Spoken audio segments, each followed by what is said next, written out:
কেউ কথা রাখেনি। ৩৩ বছর কাটল, কেউ কথা রাখেনি।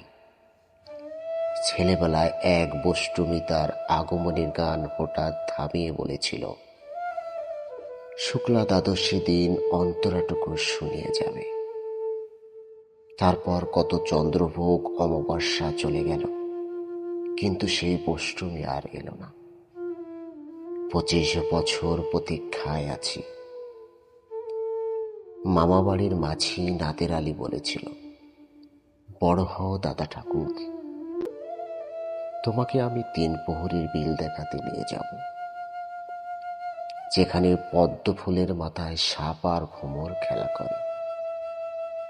নাদের আলী, আমি আর কত বড় হব? আমার মাথায় ঘরের ছাদ ফুলে আকাশ স্পর্শ করলে তারপর তুমি আমায় ৩ প্রহরীর বিল দেখাবে? একটাও রয়্যাল গুলি কিনতে পারেনি কখনো। লাঠি লজেন্স দেখিয়ে দেখিয়ে চুষে লস্কর বাড়ির ছেলেরা ভিখারির মতো চৌধুরীদের গেটে দাঁড়িয়ে দেখেছি। ভিতরে রাস উৎসব, অবিরল রঙের ধারার মতো সুবর্ণ কঙ্কন পরা ফর্সা রমণীরা কত রকম আমোদে এসেছে।